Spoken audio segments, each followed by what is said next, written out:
આજનો દિવસ ત્રીજો, જેમાં અધ્યાય 1 શ્લોક નંબર 2, જેમાં ધૃતરાષ્ટ્રના પ્રશ્નનો જવાબ સંજય આપે છે, જ્યારે દુર્યોધન એ પાંડવોની સેનાને જોઈને દ્રોણાચાર્ય પાસે જાય છે. એમાં મિત્રો આમાંથી ગીતા એમ કહે છે આપણને કે જ્યારે માણસ બહારથી જ આત્મવિશ્વાસ બતાવે છે ત્યારે અંદરથી ડરેલો હોય છે.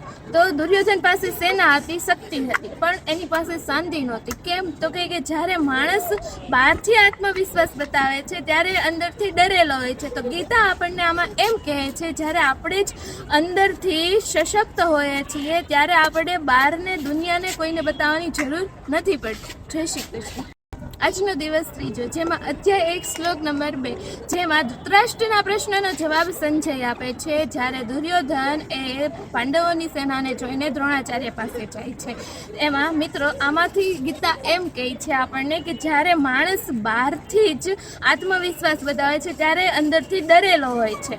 તો દુર્યોધન પાસે સેના હતી, શક્તિ હતી, પણ એની પાસે શાંતિ નહોતી. કેમ? તો કે જ્યારે માણસ બહારથી આત્મવિશ્વાસ બતાવે છે ત્યારે અંદરથી ડરેલો હોય છે. તો ગીતા આપણને આમાં એમ કહે છે જ્યારે આપણે જ અંદરથી સશક્ત હોઈએ છીએ ત્યારે આપણે બહારને દુનિયાને કોઈને બતાવવાની જરૂર નથી પડતી. જય શ્રી કૃષ્ણ.